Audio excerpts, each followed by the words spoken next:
sportifs ont donc décidé de... Madame, Monsieur, bonsoir. Le ministère de la Santé a présenté le dernier bilan du coronavirus. Au cours des dernières 24 heures, 55 nouveaux cas ont été enregistrés. Le ministère annonce également plus de 100 guérisons supplémentaires. Plus de détails avec Salima Benabou. Point de presse quotidien de Mohamed Lioubi. À la tête de la direction de l'épidémiologie, il a annoncé cet après-midi que 55 personnes ont été testées positives au Covid-19 ces dernières 24 heures, portant à 4120 le nombre de personnes contaminées à travers le royaume. 43 cas sur ces 55 nouveaux ont été détectés grâce aux opérations de suivi, soit un taux de 79%. Le suivi des sujets contacts demeure le moyen efficace pour diagnostiquer le plus grand nombre de cas. 7679 contacts sont d'ailleurs toujours placés sous surveillance médicale quotidienne. Avec 102 rémissions en une journée, le nombre de personnes guéries s'élève à 695. Malheureusement, une personne est décédée aujourd'hui des suites du Covid-19. Les régions les plus touchées sont toujours les mêmes. Au cours de ces dernières 24 heures, nous avons enregistré un nouveau décès. Ajouté aux précédents cas enregistrés, le nombre de personnes malheureusement décédées s'élève à 162 depuis le début de l'épidémie.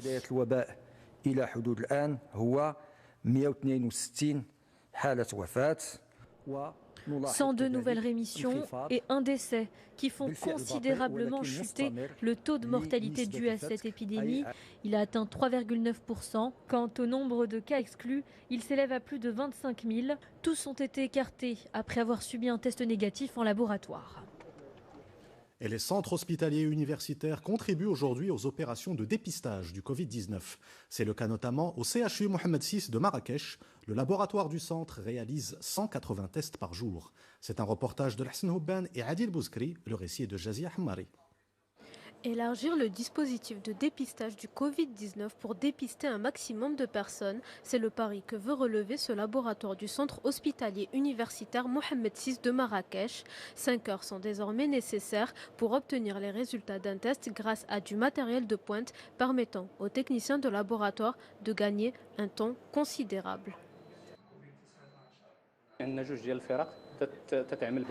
2 équipes se relayent quotidiennement, comptant chacune un technicien de laboratoire et des médecins réanimateurs qui disposent des connaissances et de l'expertise dans ce domaine. Pour la seule région Marrakech-Safi, le nombre de cas testés positifs au nouveau coronavirus dépasse les 800 personnes. C'est cette propagation qui a poussé le Maroc à opter pour des laboratoires régionaux au sein des CHU. Nous réalisons jusqu'à 180 tests par jour, ce qui demande de gros efforts de la part des équipes médicales et techniques. Elles travaillent tard la nuit pour respecter leur engagement dans la lutte contre le Covid-19. Désormais, tous les tests réalisés à l'échelle de la région Marrakech-Safi vont directement vers ce laboratoire, alors qu'il y a tout juste quelques jours, ils étaient envoyés à l'Institut Pasteur de Casablanca. Dans le monde, le nombre de contaminations au Covid-19 dépasse désormais les 3 millions, dont près d'1 million aux États-Unis. Et en Europe, dans des pays comme l'Italie, la France et le Royaume-Uni, le nombre de morts quotidiens dus au virus est en baisse. Mamadou Dieye. Malgré une tendance du nombre de décès en baisse, les autorités britanniques préfèrent jouer la carte de la prudence. 360 nouveaux décès en 24 heures, c'est le bilan le plus faible depuis 4 semaines. Mais les Britanniques devront encore prendre leur mal en patience face aux mesures de restriction. Je pense qu'il ne faut pas se précipiter. Je constate que beaucoup de gens n'utilisent pas de masque ou ne se couvrent pas le visage. Espérons que le nombre de décès ne va pas augmenter. Même prudence du côté de l'Italie où le déconfinement se fait au compte-gouttes. Certains secteurs, comme la construction, seront autorisés à rouvrir dès ce 4 mai. Le 18 mai, nous prévoyons de rouvrir le secteur de la vente au détail. Ce secteur qui sert les activités manufacturières et de construction que nous allons autoriser à rouvrir dès le 4 mai. Avec près de 55 000 victimes, les États-Unis restent à ce jour le pays le plus durement endeuillé par la pandémie du Covid-19.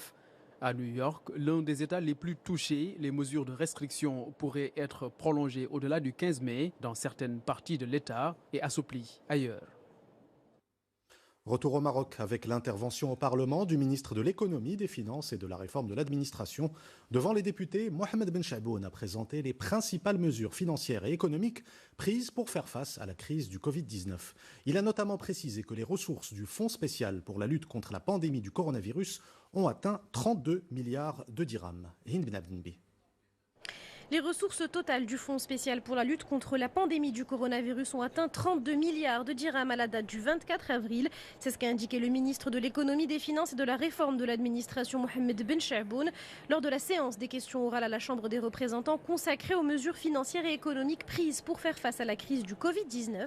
Les dépenses du fonds s'élèvent aujourd'hui à 6,2 milliards de dirhams, dont 2 milliards ont été alloués au ministère de la Santé pour l'acquisition de matériel et de dispositifs médicaux nécessaires pour faire face à la pandémie, notamment 460 lits de réanimation, 580 lits d'hôpitaux standards et 410 appareils respiratoires.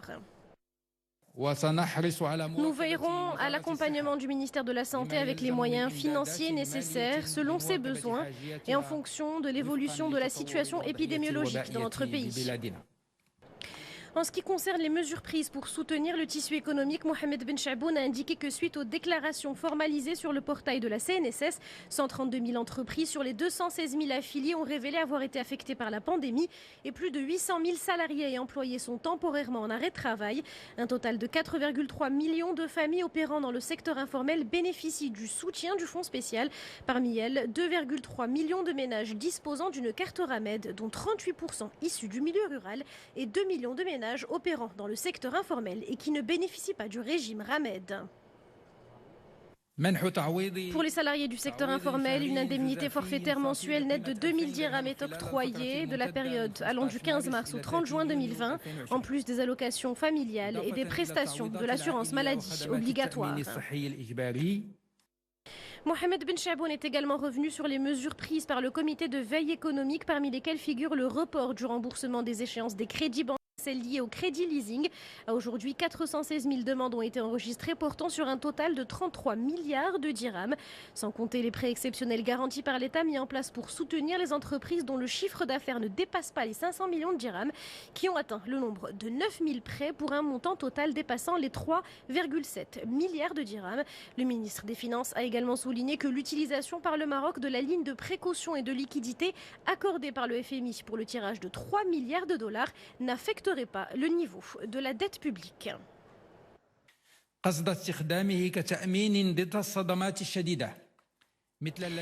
Ce tirage va permettre d'atténuer les effets de cette crise sur l'économie nationale et la préservation des réserves de devises à des niveaux confortables, permettant de consolider la confiance des investisseurs étrangers et des partenaires bilatéraux du Maroc et multilatéraux dans l'économie nationale.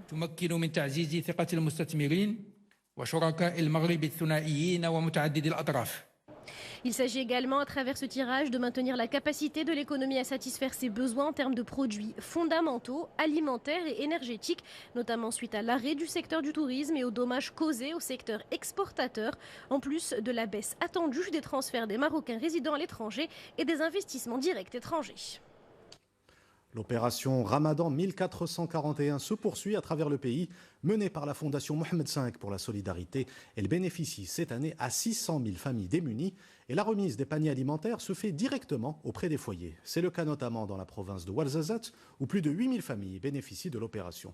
Reportage de Nzaba Azizi et Hassan Belalim, le récit est de Salim Abnabo. Il aura fallu 2 heures sur cette route étroite et sinueuse pour que les bénévoles de la Fondation Mohamed V pour la solidarité acheminent ces produits de première nécessité. Les ménages de Tourza, Petit Doual, enclavés nichés à 1500 mètres d'altitude, ont chacun reçu un panier repas composé de sucre, de farine, de lentilles notamment, une aide synonyme de réconfort. Merci à Sa Majesté le Roi. Merci car ces produits nous ont été distribués devant chez nous. Sans cette aide, il aurait fallu que l'on se déplace. Je prie pour que cette épidémie soit plus qu'un mauvais souvenir.